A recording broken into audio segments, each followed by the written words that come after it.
Stand by. 3, 2, 1. The following program comes from executive producer Lilian Garcia. Every athlete is on this quest. Every performer dives in head first, battling real-life challenges and overcoming obstacles in an effort to make their dreams reality. Singer, songwriter, 15-year WWE host Lilian Garcia was the first woman to ever announce WrestleMania. And the first to launch her own podcast, which gives you an all-access pass to the human interest stories of elite athletes and extraordinary entertainers. Now, let's embark on another fascinating journey of chasing glory with your host, Lilian Garcia. Hello, everybody. Welcome. That's right, Chasing Glory, another episode. So exciting. First, I want to thank you guys for joining me and following me at Lilian Garcia on Instagram and Twitter and Lilian Garcia official fan page. But let me tell you, last week, Drew McIntyre, did he not deliver?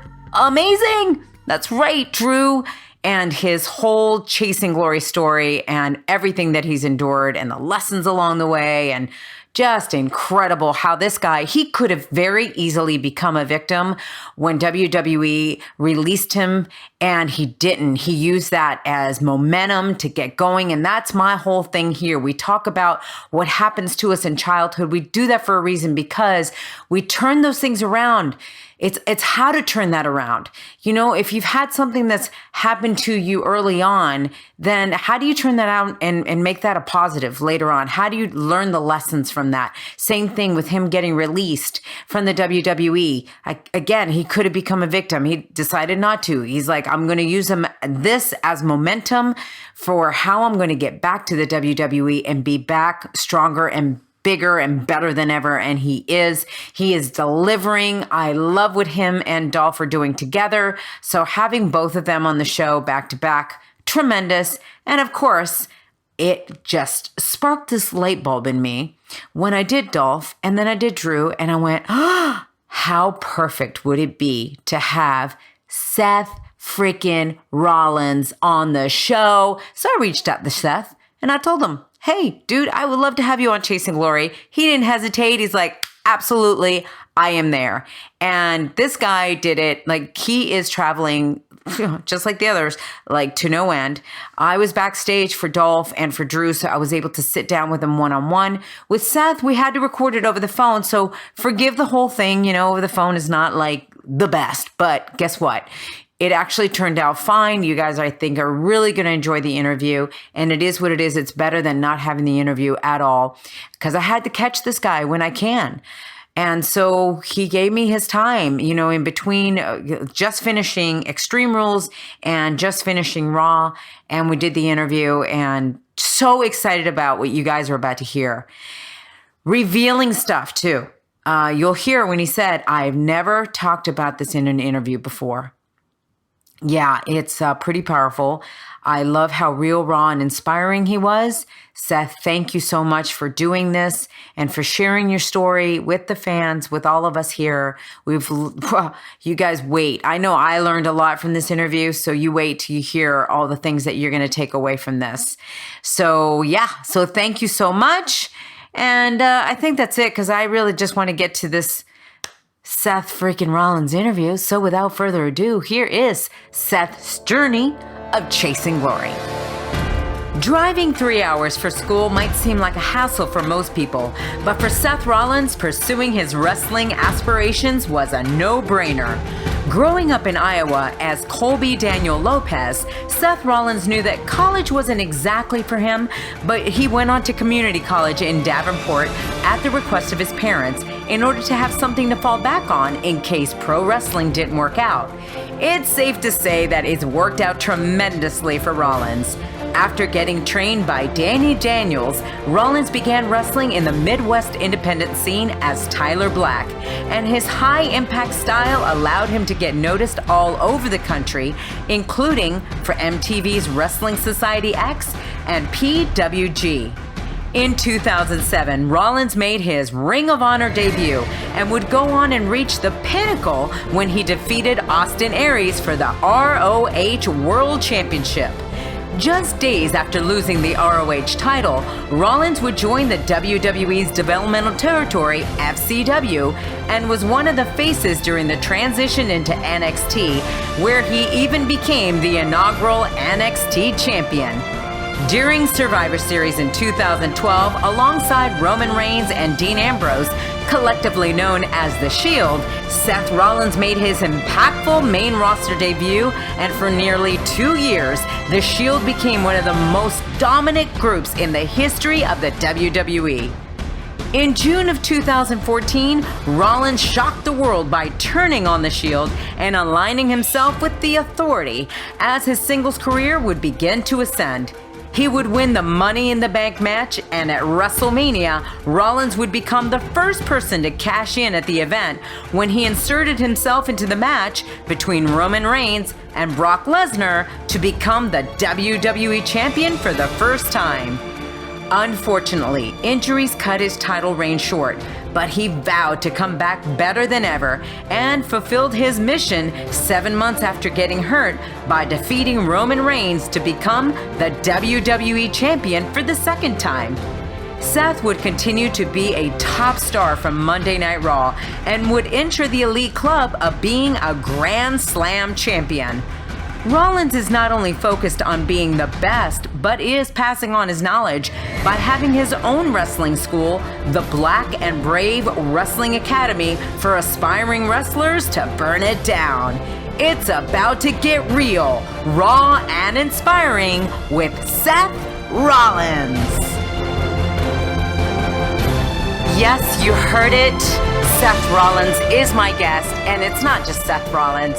Seth freaking Rollins, welcome to Chasing Glory. So excited to have you. Thank you for the nice intro, Lil. It's good to talk to you, man. You too, especially because we, backstage, we kind of never really get to talk.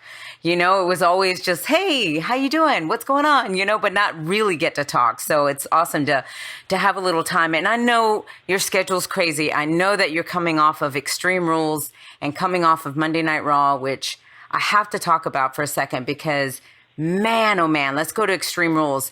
Amazing match, Seth. Amazing. It was so good. Oh, thank you. Yeah, it was a lot of fun. Iron Man matches are awesome. They're so much different than, your regular match, and there's just, you don't get the opportunity to have, matches like that very often. So I felt pretty excited about it going in, and was, mostly happy with the finished product, aside from, not getting the W. But other than that, I thought it was a really fun time. Yeah. Did it throw you off a little bit with the crowd? Because I know you guys are working on the clock, and all of a sudden you have the crowd every minute chanting 10, 9, 8, 7. Did it throw you off at all at first? Oh, yeah. I mean, I had, they started it early on, and then I was like, okay, let's do that. But they know it's a 30-minute match.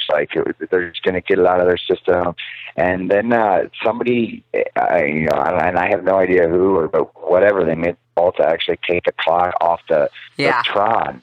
And that was bad. Then it was like you were taking a toy away from a petulant child, and then they're just going to be a jerk to you about it now. So it was I was like, no, what a terrible! Don't do that. Let him. Oh no! I know. It really messed with Dolph. I think he was super out of sync from how he normally is. So yeah. I was I was okay. I was just letting them do their thing, and I knew we had 30 minutes, and by the end of it, they'd be invested in what we were doing, and I think they were. So it was okay. It was a weird one though. Sometimes I don't understand. I guess maybe you're bored. You've been sitting there for 5 hours, just trying to find anything to keep yourself entertained. But I never understood the concept of coming to the show and doing anything other than watching the show. I don't know. I can't imagine it. But whatever, it is what it is. They pay the money, and they can do what they want, you know. Yeah, I think it's also, you know, we incorporate the fans so much and involve them so much that I think it's their way of involving themselves too, in that they kind of, you know, they like to do the wave, or they like to just have a group thing. Especially, I mean, you look at when the Europe crowd comes over at WrestleMania and the Monday after Raw, you can't even get a word edgewise, and the crowd just kind of takes over. So it's to me, it's like one of those moments where they wanted to play the part too.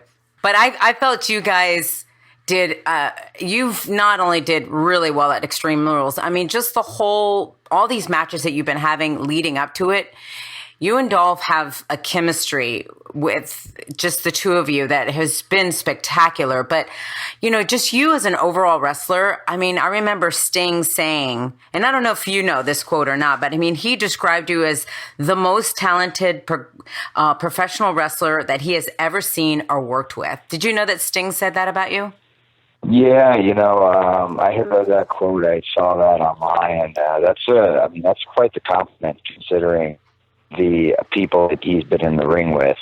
I don't know that I don't know if there's any higher compliment that I've ever been paid, to be honest with you, from a professional standpoint. So, and a personal standpoint, you know, Sting's a guy that I looked up to for a very long time, and I dressed up as him for Halloween when I was a kid, you know. So, did you? To have him, twice, 2 years running. Wow. And so, to have a compliment, you know, from a guy like that, that's a really special thing. That is incredible. Take me to that. As a matter of fact, I want to know about you growing up a little bit. Now, you were born in Iowa, right? Yeah, born in Davenport, Iowa. Raised most of my adolescence, youth life in a really small town outside of Davenport. Really small, like population, like 800, you know. Wow. Buffalo, Iowa was the name of the town. We was from the Mississippi River, like five blocks away from it, and everybody knew everybody. There's literally not a stoplight in the entire city. Like it's that tiny. And then I moved to Davenport, which is a little bit of a bigger city in like when I was like 14 or so, and then I basically lived here my entire life. 3 years I spent in Tampa when I was at developmental.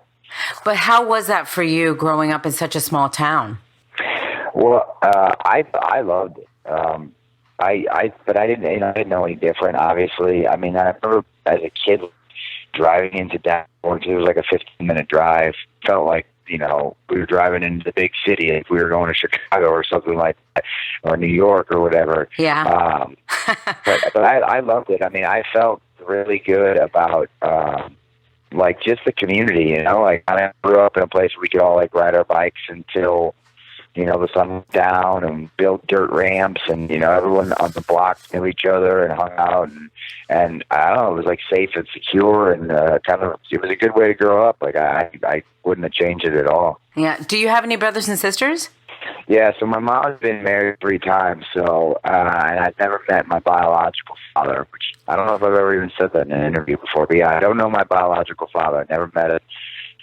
My mom was living in Chicago when she, you know, got pregnant with me, and then she ended up moving back home. She was a kid in, you know, Chicago, and so she met and married the person that I call my dad when I was 2, and he had died with me, and so he has a son who's my brother, and basically been my best friend my whole life. Oh, that's awesome. That's wild. The fact that you've never met your father, I mean, has that affected you at all?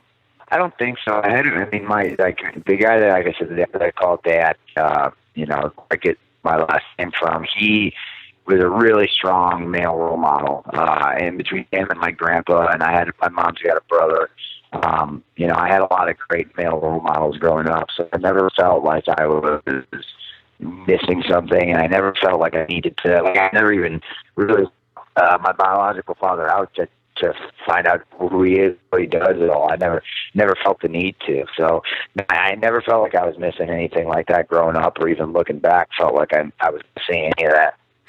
You know, it's wild because Stone Cold Steve Austin, I had him on the show and he was telling me pretty much the exact same thing, except for he did meet him years later. But he said that when he met him, and it was after he got into wrestling, he was like, it was kind of like, hey, okay. See, it was like talking to a stranger. And he gives everything to his stepfather and the way that he grew up, you know, was brought up by him and what he taught him. So I think that's beautiful that your stepfather could just step in and actually be the father. Yeah, I mean, he was awesome. He coached my little league. He was a hardworking dude. He worked at like a foundry when he was 40 plus hours a week, and then again took the time to coach, take me to my first wrestling show, and like he was awesome. He was great for me and my brother. Like, he was fantastic as a father and a male role model. Like, I owe a lot of my work ethic to him, his side of the family and stuff like that. So sort of the same thing.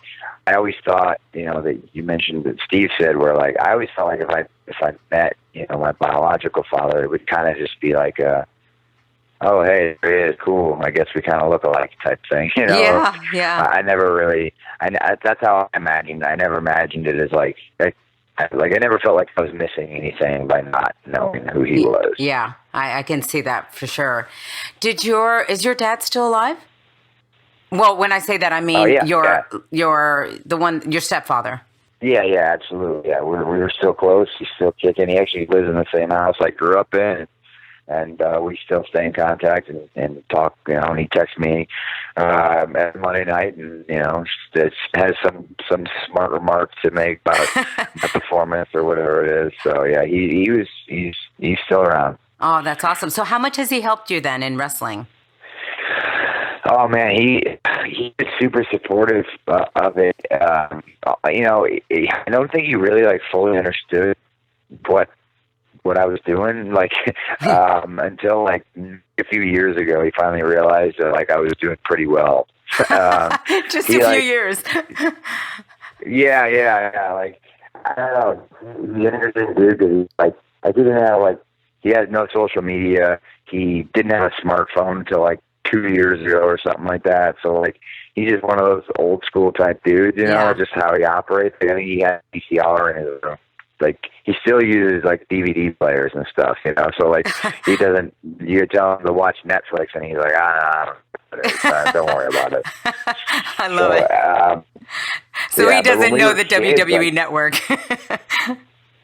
Yeah, he definitely doesn't. I want to say he might have the network. I don't think so. I think he just watches Raw on Mondays because he still has cable. So I think that's his interaction with wrestling. But yeah, he's a cool dude, and he provided like kind of a safe place, because me and my friends started like figuring out that we could do moves to each other on the trampoline when we were like 14, you know? Yeah. And he sort of, that parlayed into like, oh, well, we can do moves to each other. We can do matches too. Oh, we can invite our friends and we can have shows. And like, he, for worse, let us use his backyard as an arena to have our shows in. So he was really supportive, even way back then, before it was even a tangible dream, to be a pro wrestler, to let me and my brother and our friends just like, here we are. Yeah, bring your friends over and,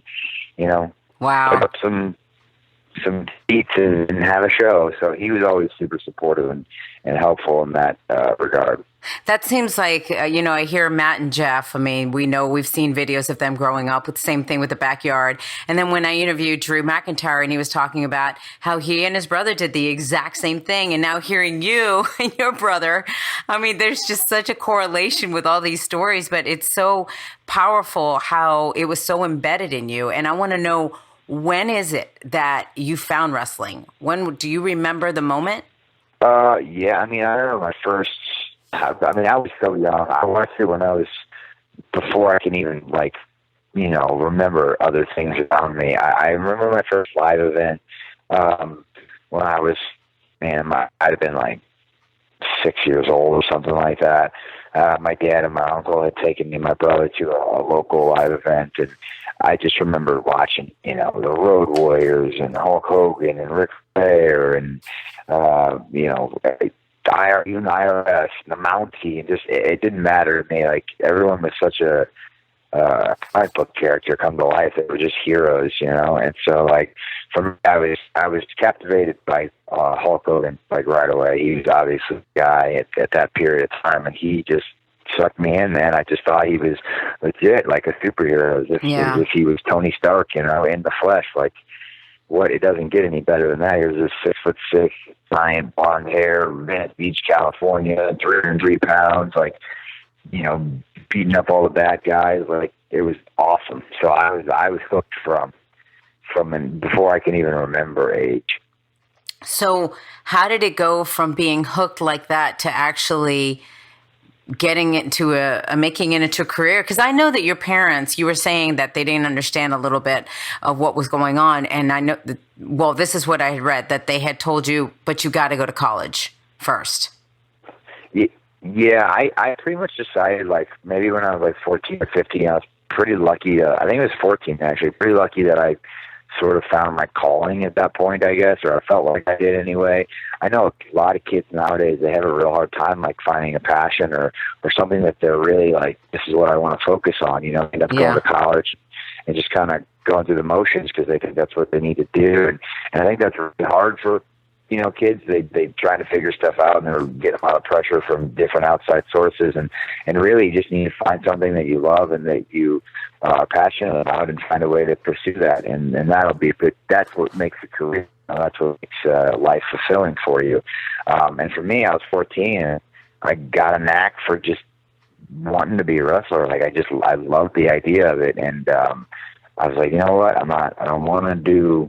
I don't want to be a lawyer. I don't want to be a doctor. I don't want to work in an office in a cubicle. Like, I just feel like I've got something here, and I need to at least give it a shot before, it's too late. So 14, I probably started thinking about it. I remember I told my parents, and they were like, yeah, right, whatever, sure.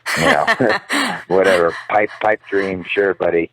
But they kind of like let it just go and thought maybe it would fade away over, a year or two to a phase or something like that. And then, I was 18, and I was like, you know what, I'm still wanting to do this. I'd saved up some money, and I'm like, I'm going to go to wrestling school. And I had moved out to Pennsylvania. I tried to go to wrestling school out there, and CM Punk was running the Ring of Honor wrestling school at the time, and he was the best trainer in the world at the best school in the world, so that's where I wanted to go. But I also had no idea how to live on my own. 18, just leaving the house with like $2,000, thinking I'll be fine. Couldn't find a job, couldn't make a down payment on the school, so I ended up moving back home and found a really good veteran in Chicago, and Danny Daniels, who was just opening his own school.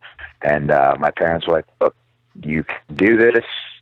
Give it a shot, but you need to work, and you're going to have to, at least take some school, like go to college, make sure that you have some sort of a plan. Don't just put all your eggs in a stupid pro wrestling basket, especially when, I'm making dimes, right away. Yeah. It's crazy that you say, well, at the time they're saying stupid pro wrestling. I mean, what does your mom think of all of this? Yeah, my mom, she was supportive in her own way, but I think she, again, thought it was going to fade out. Like, I don't think anybody really understood that there was going to be anything to come out of it. I think they just thought, especially my mom, that, after a couple of years, my love affair would die off, and, I wouldn't be making any money. So, I just go to school, and, I ended up getting a job. Because I was a smart kid in school. Like, school came pretty easy to me. I liked some of the classes. So, like, it wasn't like I was like a bad student or like I didn't want to go to class or anything like that. I was good at it. I like learning. I like reading. I like math even. How weird is that? But, I love math. I know it's weird, but I love it. Yeah, so like I was good at it, but it wasn't like my heart just wasn't in it, Yeah. So I did like 2 years and you know, my mom helped and let me live in the house and stuff like that. I went to community college and I didn't major in anything, but I spent some time at the school and did what I had to do until finally she started to, you know, just making a little bit of progress. And I politely asked her, you know, now you see this thing has some legs to it. I'm not that bad at it. You know, I need to pursue it more. I need to focus on it more. Could I please, you know, stop the college? It was killing me trying to train and wrestle and go to school and hold down a job all at once. Like, it was just, you know, luckily I was 22 or 21 or 20 and didn't need any sleep, so it didn't matter. But thinking back on it, I remember it was a crazy schedule for a little while. Because didn't you drive like 3 hours to go to school? Yeah, so Chicago is about 2.5, 3 hours away from me. So like, I worked different odd jobs while I was going to wrestling school. You know, I worked at just places that would hire any part-time employee for the most part. Like, I worked at a UPS, but that was terrible. I worked at like 4 in the morning there, trying to, like, you know, pack the trucks up or whatever before they went out.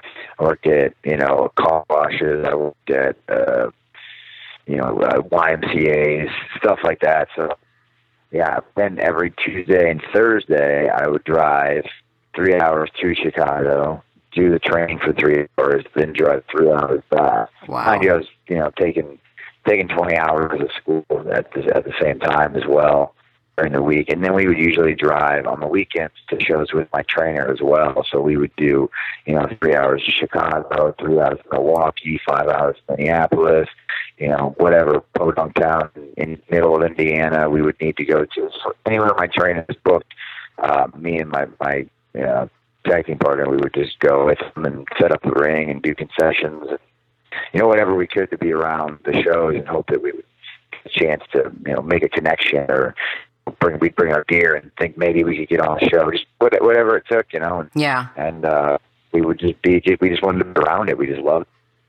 At that age, when you were going through all of that at the beginning, what was the hardest thing for you? Besides, you know, they're trying to keep down a job and keep down, you know, school at the same time, but in wrestling itself? I think one of the hardest things was, like, all my friends were in college and doing normal things and, you know, spending their weekends out socializing and partying or whatever, but they were all... from the outside, if you're looking at the outside perspective, just from a third party, it seemed like, you know, I was screwing up, or it felt like I was screwing up, because you look at, you know, what a normal path looks like, and it looks like all these people that you went to high school with who are your best friends who are now in college, you know, and they're getting their college degree and they're having so much fun on the weekend. They're going to football games and, you know, this and that. And for me, I'm like, wow, crap, I'm just working a stupid job and living with my parents and, like, not making any money at these wrestling shows, like, and, you know, wrestling in front of 20 people and you know, hurting myself and not making any money. And, like, I can, you know, cars breaking down on the side of the road at 10 in the morning while my friends are, you know, at some party having a great time. So it was just like, it was hard to keep focus and think to yourself that this was a means to an end, as opposed to, like, you know, what am I doing with my life? Yeah. So, like, those internal questions of, like, okay, maybe I made the wrong decision. How do you get through all this? Like, what's the next step? And you know, at the time you think, oh, it was only a few years, well, it's not a big deal. Or nothing that now, but at the time, you know, those days pass so slowly. Yeah. It just feels like you're waiting for whatever break you're gonna get, you know, until that happens, and maybe it'll never happen. So I think just, like, comparing myself to other people and comparing myself to what the stereotypical life of, you know, 18, 19-year-old kid is supposed to be, that really took a toll, I think, on me, like, trying to figure out, like, okay, am I doing the right thing here? So how did you get through that? Because you obviously didn't quit wrestling. So what kept you going? I think just a couple things. One, I'm really stubborn.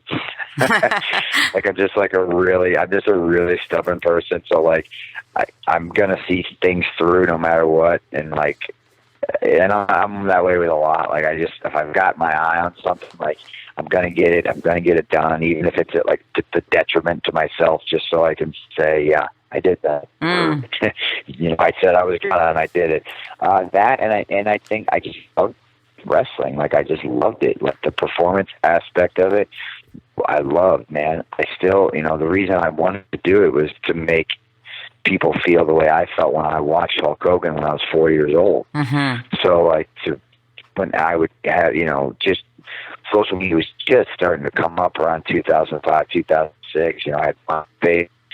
Get a message on MySpace from somebody who was at a show and said, you know, that I was their favorite wrestler. And like, so for that moment and that person, I got to be Hulk Hogan, and that passion, that's what kept me passionate, you know, kept me kind of grinding, thinking, okay, if I do this for one person, if I just keep going, if I just get to the next thing, what if I can do that for 2 people or 4 people or 8 people? You know, how big can this get? And I loved it, man. I loved performing, and I loved, you know, feeding off of that energy. It was like an addiction when it was right. Yeah. Well, you've definitely given all of us that feeling of watching just something that is so amazing, Seth. Really, you just are incredible. I'm curious with your path. You know, you say that kept you going, but were there times that you were like, I don't know. I just, like, were you ever at the verge of going, I don't think so, let me try something else? Like, did you ever give it a break? So I never gave it a break. I never took the time off to, like, pursue any other avenues. I was, in a sense, fortunate that I got, like, leveled up at every time I was close to someone. I was, oh, about this. Like, I feel like something good would happen right after that. And I could see the progress. If you look back at, like, the little steps of my career and you see the little stepping stones here and there, I always felt like I was making progress. And I think, like, that sort of kept me in the race mentally, seeing that there were little steps in, okay, I'm making more than I was, you know, this time 6 months ago. And I'm working for a bigger company now than I was then, or I'm in a more prominent position on the card. So there was always, like, little bits of progress that kind of kept me coming back. But even then, like I said, you'd go through, you know, a month or two at a time where it was like, the days just moved on so slow. You're like, okay, when's the next thing coming?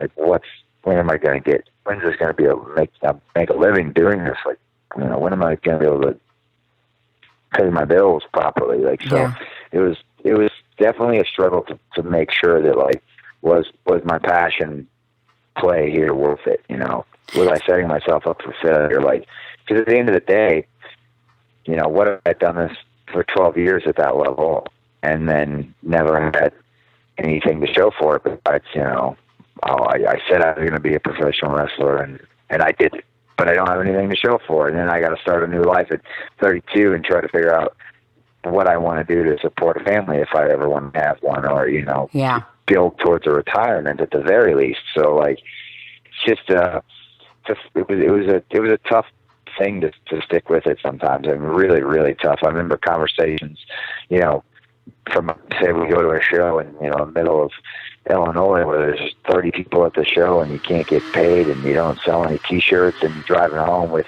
you know, whoever you go to the show with, and it's like the conversation is not an excited one. It's a somber one, and you're wondering, well, what are we going to do? Why are we doing this? Maybe we're wasting our time. So, yeah, there's certainly moments like that along the way, more than one. And even now, I'm sure you still even go through your own struggles, right? I mean, people think that you get to a certain level and they think, everything's lifted. You feel nothing, no, I won't say demons, but, you know, our mind can create such things. It's incredible. So talk to me about even now, what some of the things that you might struggle with. Yeah, you know, it's that's true. I think people forget that, we're still human beings sometimes, and so we've got our own issues or whatever we've got going on. But, like, for me, the biggest thing is I've sort of accomplished a lot of the things that I want to accomplish in my career. I've done it. I've been very fortunate to be able to do all those things, you know, at 32. And so I find myself asking a lot, what's next? Like, where am I finding my fulfillment now? Like, where is my inspiration? And that's hard. I've met and worked with a lot of my heroes. You mentioned, Sting just being one of them, but I mean, even been in the ring with The Undertaker, Triple H at WrestleMania. Yeah. I've been able to leave WrestleMania with the World Heavyweight title, and these are all awesome things, and I love them. And they're super fulfilling, but I find myself sometimes, especially in the monotony of our schedule, where it's just town after town after town, hotel, arena, gym, restaurant, and you just put that cycle on repeat. You start to lose what is fulfilling in life. What am I now? At what point? What am I getting out of this? What am I working for? So that's a really hard struggle, I think, for me anyway, to figure out, okay, well, what do I want to do next? What's the next step? Is it wrestling? I've done this my entire adult life. Is there something else I want to pursue? Like, is there more to be done here? Like, just what's the next step for me from a personally fulfilling standpoint?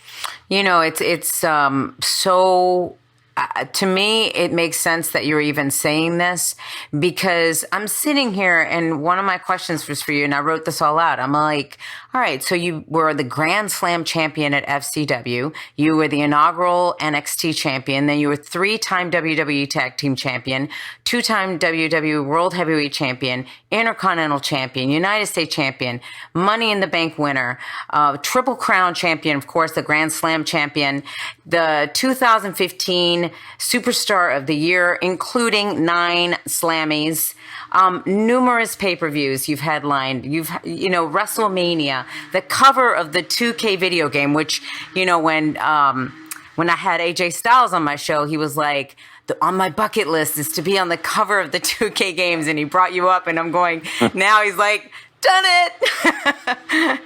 And there you were last year, right? And again, like you just said, I mean, you get compliments from Sting, and also I was going to say to you, what the heck could you possibly be doing next? Yeah, so I got a few things that I want to accomplish. One of them, and this one might be a little silly, but for me, and I know I've gotten, like I mentioned, cashing in the briefcase and walking out of WrestleMania as a champion, but I want to headline WrestleMania. Like, I want to be the guy that sells the tickets to that event. I want to be, Rollins versus whomever in the main event of WrestleMania, and not like I stuck my nose in, the Roman and Brock match. I want to be the guy going in that everyone knows that match is going on last, and that's going to be it. I think obviously if you're a WWE superstar, that's always your ultimate goal, but that's one thing I haven't been able to do. And the other thing is my wrestling school. I started that 4 years ago, and just being able to give back to the community, the independent wrestling community in the Midwest that gave me so much when I started off, and being able to see these 18, 19-year-old kids come to me and just change their whole lives, or giving people who are outsiders their entire lives a place to come and feel like they're part of a family. I think that's going to be a major part of my legacy, looking at where my students are going to take my wrestling school and aim, and what kind of success they're going to have based on what information I give them. And so I think those two things are kind of like what I've got left to give as far as my story in the pro wrestling business. Yeah, and that's huge, especially giving back. I mean, it is incredible that you're doing that wrestling school. When I heard all about that, I was just like, this is awesome, because you're taking something that you love so much, and now you're trying to create a pathway for some others to maybe not even have to struggle as much as you. Although I'm sure you learned a lot in the struggle. Am I right? Yeah, that's it sounds crazy, but that's the fun part to extent. Like, obviously when you set goals, you focus on the destination, but when you look back, the journey that's the fun. Mm-hmm. I mean, that's the great, those are where your memories come from. That's what your life is made up of is that journey. The destination is just like a little piece, because all you're going to do is go, okay, what now? But then that journey, that struggle, like having all those stories and those setbacks and obstacles to overcome, that's what's fulfilling. That's what makes life worth living. So yeah, 100% the struggle is in a weird way, in retrospect, the best part of the whole thing. Yeah, it's such great lessons. I would never trade. Somebody said, all right, you can actually take all the struggles that you've been through, put them in a box, and I'll take them all away, and let's do this all over again. I'd be like, crazy, but no, don't do that, because I've learned and grown so much from that. And being on the other side, it's when you get to the other side, right? When you get through it, that you go, man, that was actually really powerful. Yeah, exactly. I mean, that's, like I said, that's what makes up life. That's what the stories you're going to tell your kids, or your friends, or whoever. But those are the stories you're going to pass on. Yeah. And so, yeah, those are the things that change you, and that's what you're living. I mean, that's all. That's what it's for, Right. Is to grow and evolve and change, learn, and that's it. So, yeah, I mean, the struggle's a beautiful thing, and especially in retrospect, when you can look back and see the things that you've gone through. Chasing Glory with Lilian Garcia. Man, the struggle is real, but just like Seth and I were saying, it really is amazing what you can learn from the struggle. But something you guys don't have to struggle about that I want to tell you all about right now, and that is about getting food that's actually good for you, that's actually yummy, that actually doesn't cost a lot of money. Okay, I know all your ears are perking up, because I am talking about, your mouth's about to water. I'm talking about bacon. I'm talking about steaks. I'm talking about organic chicken. I mean, these are meats that are just organic. When I say that, I mean like no hormones. They are no antibiotics that are fed to them. Guys, this stuff makes a difference. It makes such a difference, not only in taste, but it makes a difference as to being healthy with your body. Our bodies were not supposed to have all these hormones and antibiotics and all of that. Why do you think that so many illnesses now are happening versus years and years and years ago before they started pumping all of that stuff into our food? There is a reason, and the reason is we're not supposed to have that. It's supposed to be clean. It's supposed to be natural. So now I have found a company that actually has that can deliver it straight to your door. That's even better. It's so easy. And your meals can be as cheap as $6 a meal. Okay, that's really good. Really, really good, especially for eating healthy.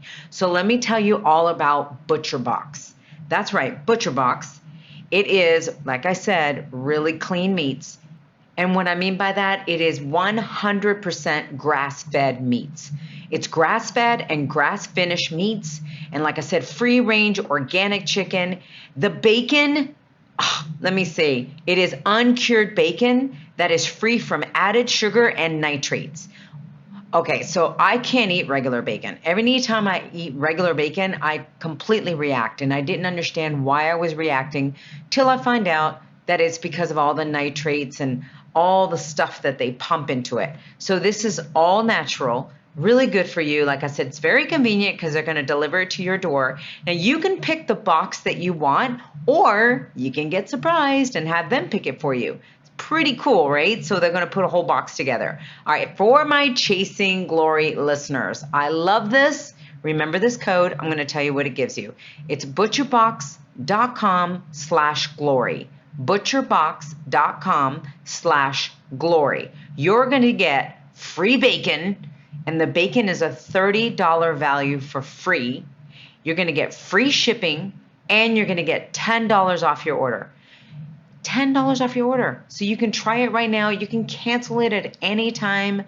So try it out. You never know. I mean, this stuff is so good. So butcherbox.com/glory, butcherbox.com/GLORY. Order now. You're going to really thank me for this. All right, back to Seth Rollins. Now, more Chasing Glory with Lilian Garcia. Well, something that you went through, or you tell me if this is true, because of course, you know, you hear things or you see things written, you're like, really? Were you really an introvert? Oh, yeah, huge. Really? Huge. I mean, I still am to a point. Yeah, I still am to a point. I'm not like large groups I don't like, big parties I don't like, not my thing. But yeah, when I was so my parents, like my mom's first divorce, I think she got divorced when she was I was 11, maybe. And then, I isolated hard, I would say, for the next 3 years. Teenage angst was a real thing for me. I was not part of, the popular clique. I, at that point, had sort of, quit all my organized sports type things that I was doing. I was that kid, in my bedroom, writing poetry to, music. That was me. I read books and, walked my dog late at night just to look around the neighborhood houses. And I didn't hang out with anybody for, I would say, 3 to 4 years. There was so much going on, internally with me trying to figure out what I was doing. But yeah, I was a huge introvert. I still carry some of that with me. I'm obviously better at it now. You spend, 15 years in the wrestling business, you're going to learn how to talk to people. But even when it comes to big groups or, like I said, parties or just kind of normal social situations, I'm usually just get me out of here. I'd rather just go sit on the couch and, watch TV somewhere. Well, it amazes me whenever I hear this because, you see yourself on the mic and everything, and it's hard to believe. Did you know, same thing happened, I brought him up earlier, but Stone Cold said the same thing, that he was very shy. And then Batista, when he was on my show, talked about how shy and awkward he felt growing up as well. And he doesn't like big crowds and all. And all three of you have said the same thing, that wrestling has helped come out. Now, Batista shared that he wishes if he could go back, that he could just tell his younger self that it was okay. It's okay to be, maybe more aloof or just quieter or whatever. Do you feel that? Or what would you tell your younger self? Man, that's a tough one because, I'm a firm believer in the sense that everything that I kind of went through, the ways that I was, are part of the reason that I am successful, so it's almost I don't want to take anything back. I don't want to change anything, but I guess I would say to my younger self to just relax a little bit.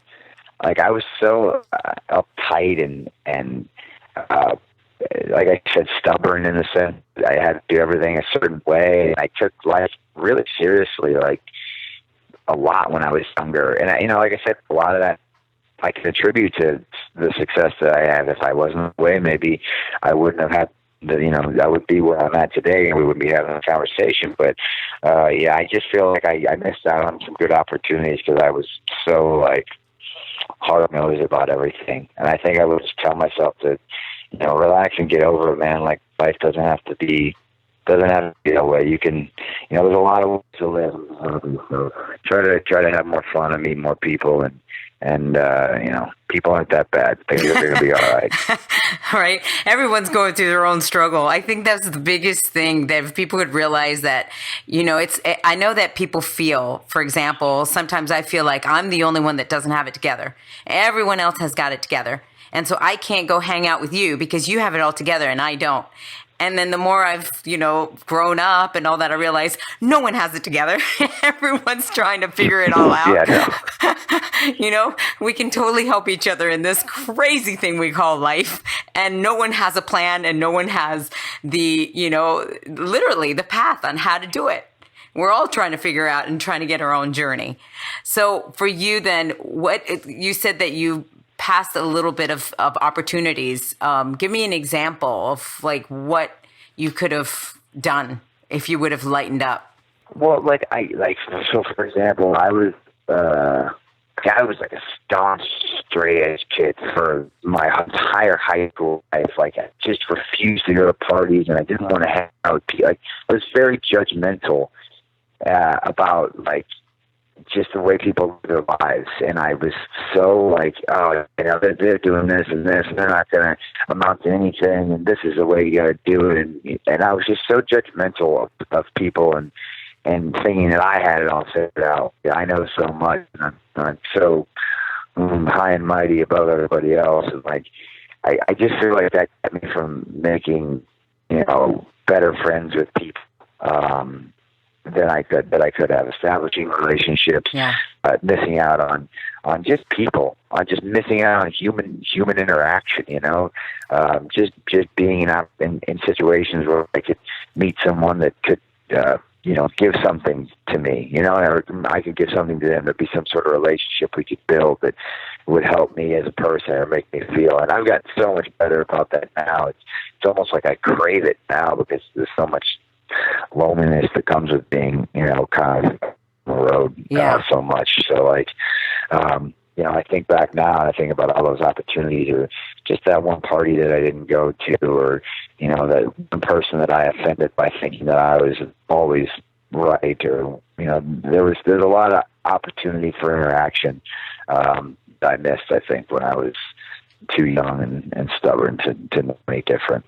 So take me, and I'm not going to talk about who at all, you know, who with this situation, but you and I were overseas together, and it was your first tour. You were at NXT and they brought you to do the overseas, and you were encouraged one night to actually drink and be part and all of that, but it was a little bit more encouraged to drink, to really drink, and you were refusing, which obviously they then were like wanting you to drink more, right?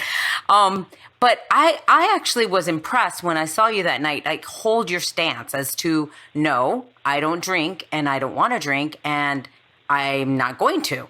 And I was sat there and I went, wow, this guy is not, you know, caving into peer pressure at all, which I was so impressed because with myself growing up, you know, I didn't want to drink, but man, I got made fun of so much for not, that I finally caved into peer pressure.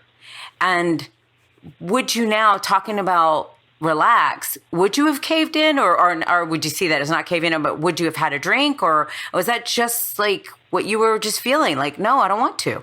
No, so at that point I was 26, so 25, 26 or so. And so yeah, it was my first international tour with the company. I was still in NXT, like you mentioned, there in Egypt. And I remember the last night of the tour, you know, we're down, I went to bed, and they got a call to come downstairs and hang out. And normally, you know, I'm like, okay, cool. Normally, if it was like my friend, I'd be like, yeah, go screw yourself. I'm like, I'm not doing that. But it was guys that I respected as far as my colleagues were concerned. So I was like, oh, okay, cool. I'll go down and hang out. Like, I was literally asleep in bed when my phone went wow. you know, 1 a.m. or whatever it was.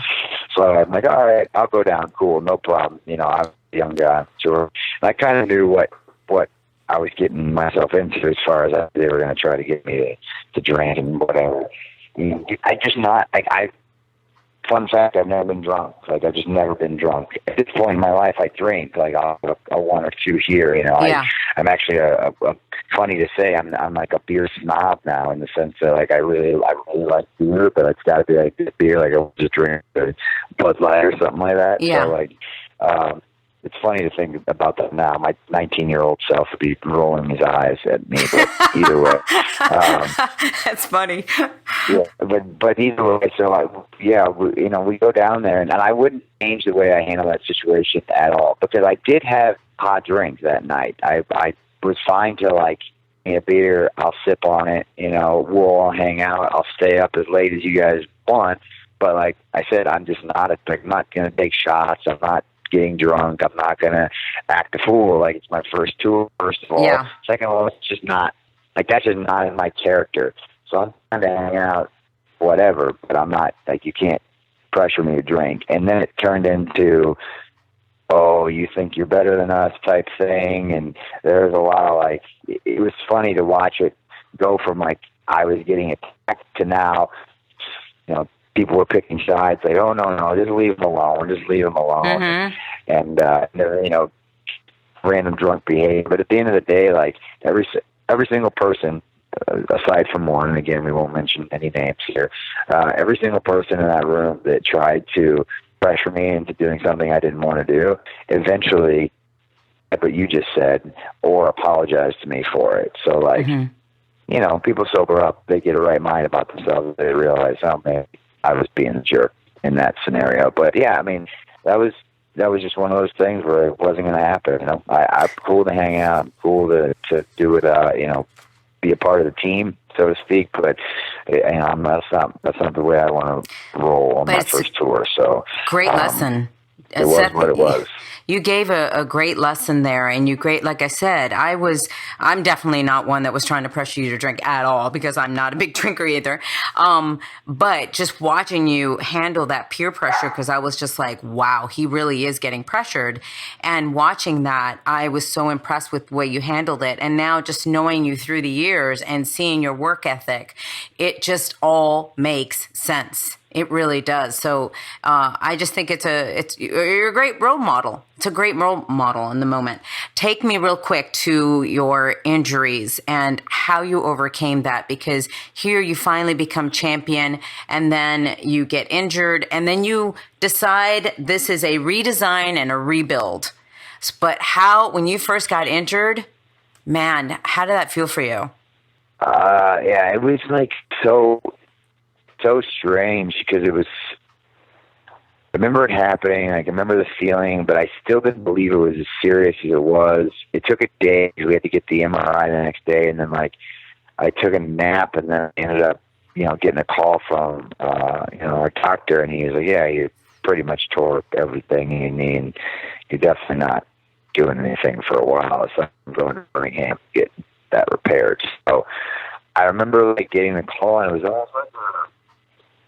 almost like a calmness. Like, obviously I was disappointed, but I didn't really know how to handle it. I had never taken that much time off ever. Not at that point. It was, what was that, 3 years ago maybe. So I just had never taken that much time off. Just hadn't done it. And like, part of me was relieved in a sense that I was going to be able to get the opportunity to, you know, not have all this pressure on me all the time. And get to spend time at home in a sense. Like, I was like, this could be okay, but I was like, you know, I was in the middle of a white hot run, you know. I had won the title at WrestleMania, and held on to it for, you know, months and months. It was November now, so we're looking at 8 months, and it was just, it took the wind out of my sails.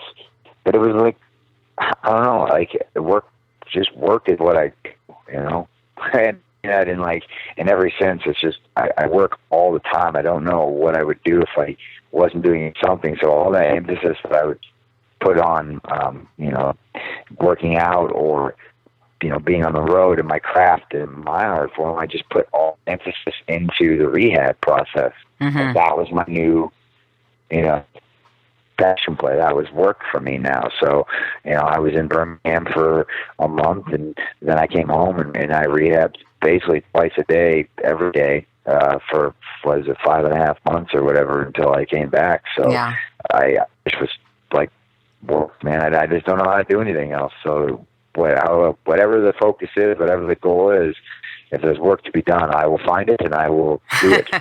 And how do you handle, because when you came back, it wasn't one of those things where you could actually, and of course, timeline, and so much has happened that, forgive me if some things, you know, bleed to others, but there was a lull there for a little bit where people were saying, like, Seth is getting lost. Did you feel that? Yeah. Well, so one of the hardest things when you're away for so long is, you know, I watch the show every week, but you realize kind of not how insignificant you are, but I mean, the show just must go on. It just always must go on, no matter what. So you wonder when it's time to come back, like, where do I fit in? Like, where you know, do I even fit in? And can I even do this on the level that I did it before, you know? Like, there's a lot of questions, like, am I going to be in the right shape? Are the fans going to receive my return? Are they, you know, is there going to be a spot for me creatively? Like, there's tons of questions as far as uncertainty mentally, like, what's going to happen? Right. And I think when I came back, you know, there were just a couple different visions for who this new Seth Rollins was. I had an idea, and I think Vince had a different idea, and I think the fans were kind of caught in between because they had built up so much respect for what I was doing as champion before I got hurt that, you know, I was a heel, I was a bad guy, you know. Yeah. And when I got hurt, it felt like the collective heart broke. Like, wasn't like I was no longer a heel. I felt so bad for my injury and stuff like that. They were waiting for my comeback, and when I came back from the injury, it was just like there wasn't this. The flow just wasn't right. Something was off. There was, you know, whether it was my pace in the ring, I don't think, but you know, just getting myself back on the bike and trying to figure out what this new version of Seth Rollins is, and what redesign or build reclaim really meant. You know, besides just being a catchphrase, like it was hard to put all that together and to rebuild that relationship and synergy with our audience. So what do you think finally clicked? Because you're definitely on fire. So it was, to me, it was, there were a couple things. So I retore my MCL leading into WrestleMania next year. And then I was able to rehab that quickly. Thankfully, had a great team in Birmingham to get that all together, and was able to make it back in time for WrestleMania, have a great match with Triple H. You know, that was a big moment for me. Yeah. But then I think what really started to kind of catapult me back into, you know, the structure I wanted to be was reuniting with Ambrose. And that moment and that story that we were telling to get to, obviously, the full Shield, you know, united. But really the story with Ambrose is sort of where, okay, this is something I can sink my teeth into. These are people that I care about, the audience. Everything just started to come together at that point. You throw in, you know, Sheamus and Cesaro as the villains and the tag champions. You throw in some awesome tag team wrestling and some great crowds and, you know, just a great story. And I think that's where things started to really pick up the pace all the way until, you know, where we're at right now, where, you know, a year later, it's been a pretty fantastic 12 months for me from a personal and professional standpoint. Oh, that's good to hear, because that's gratifying, especially if you're being on the road. Have you been able to talk to Ambrose and what he's going through? Because he's now on, you know, he's hurt. So you guys have switched places. Yeah, you know, I talked to Dean here and there, but you know, for the most part, I kind of just let him do his thing. I remember when I was hurt, like, it was nice when people checked in, and it's cool to feel like, oh, you know, people care and want to see. But at the same time, like, I was cool just being left alone for the most part. Just, you know, let me do my thing and kind of like get a little time to live my life to myself. But Ambrose is doing good. You know, he's still, you know, the tricep was pretty nasty. He was wrestling on like strings in his elbow basically for a while, and so yeah, he was gutting it out. I mean, there were times where he didn't even like reach with his right hand to tag me because it hurt him so bad. So he left on him. So he had a pretty bad injury, and he still got some time left to rehab. But you know, he's doing good. He's, you know, living out in Vegas in the desert, climbing mountains, and he's doing Ambrose things. So he's having a great time, and I'm excited to see whenever he does, you know, get ready to come back, just what that's going to feel like. Like, yeah, I'm hoping I'm in the building. I'm sure I will be. Yeah, that's going to be a hell of a moment. Would you like to work with him again? Oh, absolutely. He and I have. You know, I have chemistry, you know, you mentioned with Dolph. I have the same type of chemistry with Ambrose. Just one of those, like, you know, he's my wrestling soulmate in a sense. We've always just, whether we're wrestling against each other on the same team, tag team, singles match, doesn't matter. Like, we can, it's perfect. He's probably my favorite opponent that I've ever had. Yeah. Oh, well, it's totally obvious when you can see it. But are you done working with Dolph? Or because it kind of left, you know, Extreme Rules was done, and then you guys went to something else on Monday. But is this... Yeah. And with Drew. I mean, I love the match that you had with Drew McIntyre. Drew's on a different level right now too. He's so focused from where he was. He's literally like a different person from the dude that left the company a few years ago. Like totally mentally just on a different level. And I don't know, for me, I'm trying to add to that legacy. I'd love to be Universal Champion, but I'd also love to, get another shot at that IC title. I think what we've done with the Intercontinental Championship, over the last really 6 to 8 months has been pretty incredible. Yes. And, give the Miz a little credit for that too. Miz was a great Intercontinental Champion, and we main evented a pay-per-view with the Intercontinental Championship match, which is the first time that's been done since SummerSlam 92, I believe, right? Davey Boy Smith and Bret Hart. So you're looking at 26 years since that happened. Wow. That's pretty special. So the Intercontinental Championship kind of means a lot to me right now. I'd love to take another crack at it with Dolph. We'll see what happens. SummerSlam's up, and he doesn't have an opponent yet. So I lost my shot at the Universal title, and I'd be down to give Dolph another run for his money. That's for sure. I would love to see that. Absolutely. So my last question for you is: has your chase for glory looked like you thought when you were that 18, 19-year-old kid seeing your vision? You know what? A lot of people will say no to that question, but I'm going to go the opposite, and I would say yes.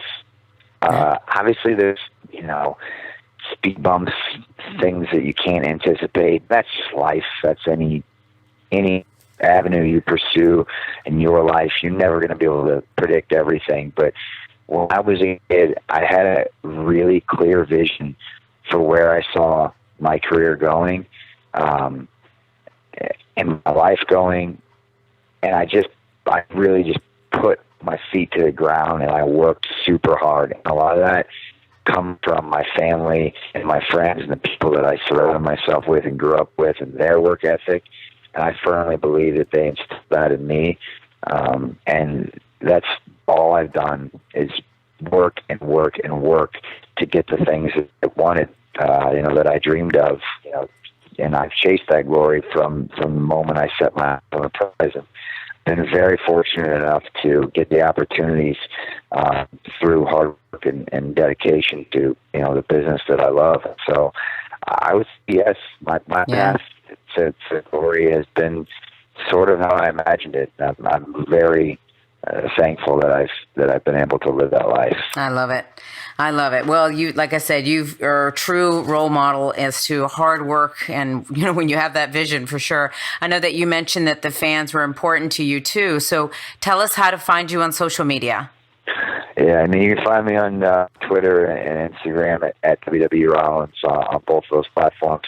I got a Facebook page, but the company runs it, so I don't mess with that. If you really want to get a hold of me, just tweet me or send me a DM on Instagram. That's usually the best way to do it. Other than that, man, just come out to a show and say hey and have a sign and burn it down on the entrance, and let's have a good time. I love it. It's the fans are awesome, man. They make it all worth the while most of the time. Yeah, well, definitely fans are looking at you like you looked at Hulk Hogan. That's crazy to think about. Right. But it keeps you going. Yeah. So here's to you headlining at WrestleMania, and great work and good luck with that wrestling school. And thank you so much for sharing your story here on Chasing Glory. Really appreciate it. Oh, thank you, Lilian. Good to talk to you. You too. This is Chasing Glory with Lilian Garcia. There is a reason why he is called Seth frickin' Rollins. Amazing! Oh my gosh, did you guys hear all the amazing stories and lessons in that? Like, did you get it? Because I sure did. This guy's not only talented, he's, what I loved about him is when he said the things that he's learned himself, like how judgmental he used to be and how he would tell his younger self to relax and not be so rigid and have more social life. That is one of the things that I've even learned. It's funny, as it was resonating with me as he was saying it, because I tend to work a lot. And I've realized that I got that because when I was in school, actually, you guys remember when you would get in grade school, you would get a U for unsatisfactory and an S for satisfactory. Well, one time when I got a report card, I always got satisfactories. Now, think about it. This is like me at like 5 years old. I think that's when you get the U and the S's. I don't even know if they do that anymore, but in Spain, they did that where I grew up. Anyway, so because I went to American school there. So I know some of you are going, wait, in Spain, they have unsatisfactory and satisfactory? Yes, in the American school on the military base. Okay, too much detail. Moving on. Okay, so anyway, so I would, like when I was around 5 years old, I would get, satisfactories. And then all of a sudden I got one U. That was the biggest U. Like it was probably filling up the whole room in my mind because I'm like, how the heck am I getting a U? And it was for making good use of time. Now, what the heck does that mean when you're 5 or 6 years old? Making good use of time. So of course, what did that mean to me? That meant that every minute of my day had to be filled with something. So that's what I've done my entire life. I felt like I have to be satisfactory in everything and just fill my entire day with something. So to sit and just watch TV, no, I have to do something while I'm sitting and watch TV. Now, just to let you know, that has stopped. I have relaxed that whole aspect of it.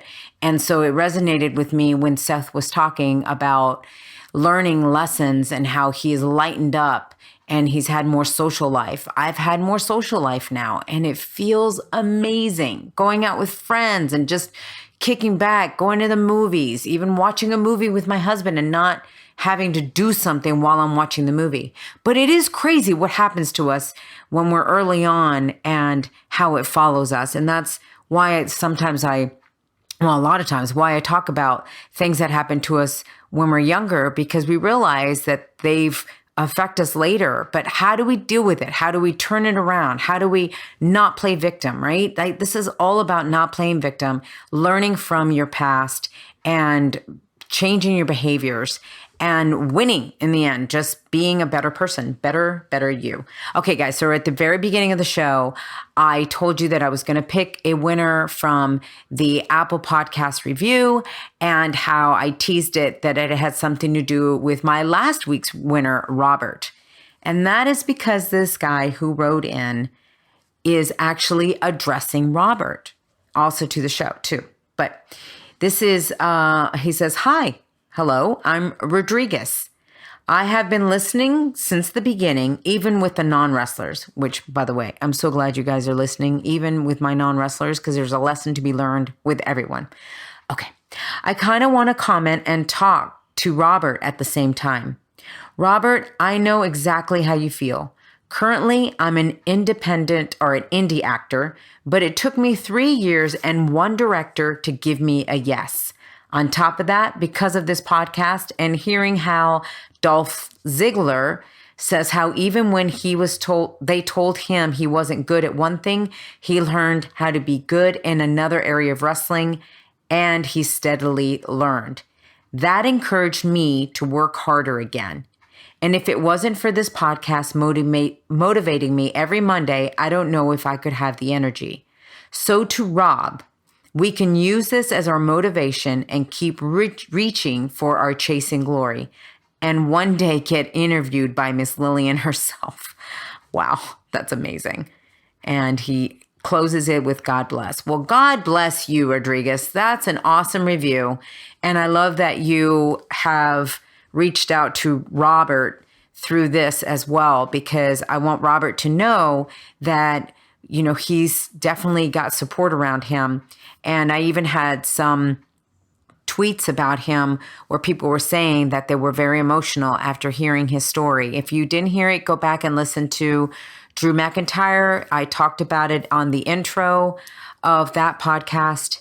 And yeah, he was very touched when we reached out to him to tell him he was the winner.